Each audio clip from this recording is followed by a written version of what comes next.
अपनी जिंदगी में एक बेहतरीन काम जो आप कर सकते हैं वो ये है कि खाने के बाद पैदल चलें। लेकिन ये पैदल चलने का अंदाज क्या होना चाहिए, कितनी देर तक चलना है और खाने के कितनी देर बाद चलना है, ये सब जानने के लिए वीडियो आखिर तक देखिएगा।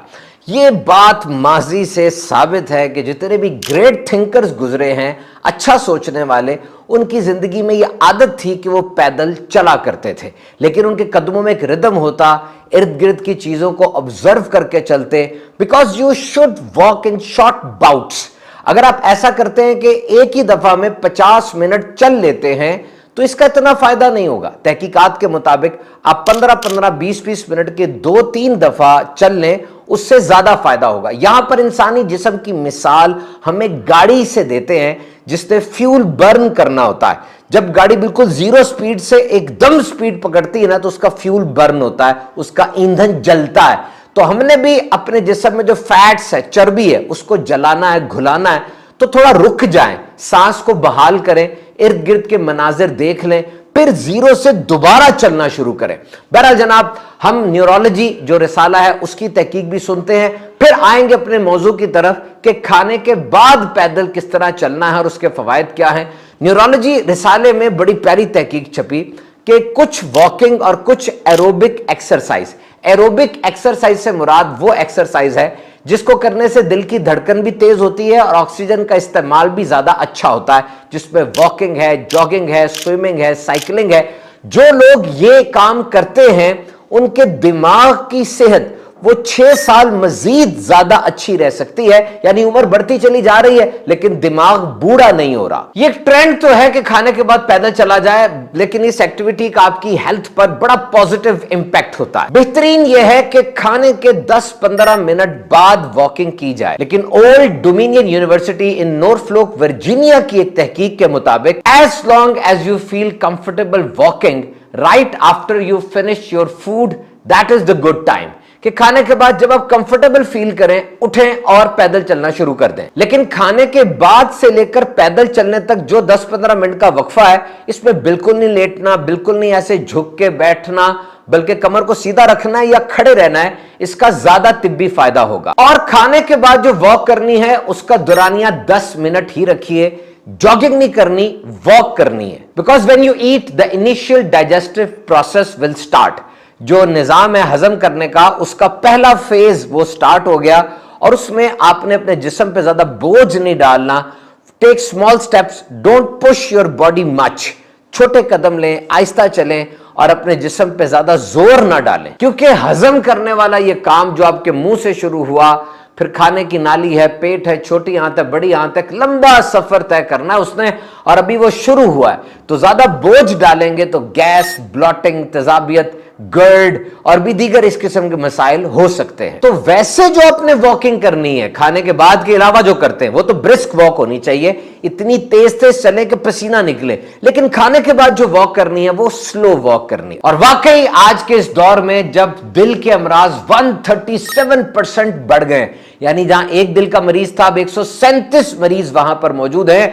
और जब डायबिटीज यानी शुगर वो दुनिया में सबसे ज्यादा बढ़ने वाला, तेजी से फैलने वाला मर्ज बन चुका है, तो साइंसदानों की तरफ से ये बड़ी उम्मीद अफजा खबर है कि जनाब अगर आप खाने के बाद पैदल चलते हैं तो दिल की बीमारियों में, शुगर और बहुत सी बीमारियों में आपको फायदा हो सकता है। कदीम यूनानी मुआलिज तो ग्रीक फिजिशियंस ये कहा करते थे, खाने के बाद अगर घिसट कर भी चल सको तो घिसट कर चलो, लेकिन बैठे ना रहो। और अब खाने के बाद वॉक करने के 7 फायदे मुख्तसरन सुनते चले जाइए। नंबर 1, वॉक के दौरान जो जिस्म हरकत करता है तो खाना पेट और छोटी आंत के अंदर भी उसी हरकत की वजह से खुद भी अच्छी हरकत करता है और गैस, ब्लॉटिंग, तेजाबियत वगैरह से बचत रहती है। नंबर 2, शुगर और डायबिटीज में फायदा होता है। 2016 में तहकीक हुई थी जिसके मुताबिक वो मरीज जो शुगर के मरीज हैं वो खाने के फौरन बाद अगर 10 मिनट भी चल लें तो ये इसके अलावा 30 मिनट चलने से ज्यादा बेहतर है, क्योंकि जब खाना खा लिया उस वक्त इंसुलिन का रश एक आता है, उसको कंट्रोल करना जरूरी है।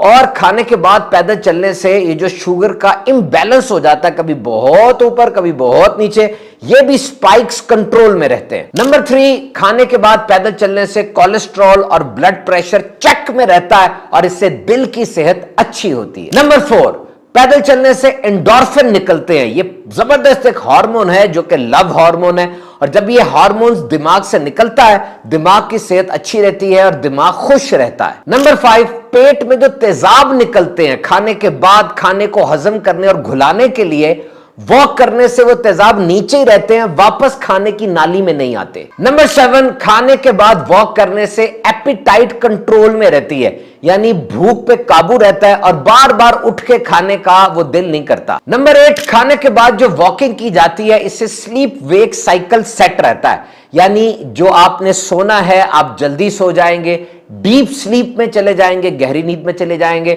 और रेस्टोरेटिव स्लीप यानी वो नींद जिसके दौरान आपकी बॉडी की रिपेयर होती है, ऐसी नींद आपको आई। एंड नंबर 9, जब भी मसल्स कॉन्ट्रैक्ट होते हैं, मूव होते हैं, जैसे मैं भी अपने मसल्स को मूव कर रहा हूं, ऐसी हालत में मसल्स के अंदर से सेरोटोनिन निकलता है जो कि जबरदस्त हार्मोन है, और यह भी सेहत के लिए, अच्छी सेहत के लिए बहुत जरूरी है। सीडीसी यानी सेंटर ऑफ डिजीज कंट्रोल के मुताबिक आप हफ्ते में 5 दिन रोजाना 30 मिनट की वॉक करें, मॉडरेट टू स्लो वॉक जरूर करें, इससे आपकी सेहत अच्छी रहेगी। तो अगर आपकी आदत बन गई कि आप खाने के बाद 10 मिनट तक पैदल चलते हैं, तो ये मिशन, ये गोल भी बड़े अच्छे तरीके से अचीव हो जाएगा। जॉर्ज वॉशिंगटन यूनिवर्सिटी की तहकीक के मुताबिक ये तमाम फायदे हक हैं, हो सकते हैं, लेकिन सिर्फ उस वक्त मिलेंगे जब आप रोजाना और रेगुलर ये एक्सरसाइज करने के आदी हो जाएंगे। ओटैगो यूनिवर्सिटी, जो न्यूजीलैंड की एक बहुत नुमाया यूनिवर्सिटी है, उनके मुताबिक खाने के दौरान और खाने के फौरन बाद टीवी देखने वाले इन्हें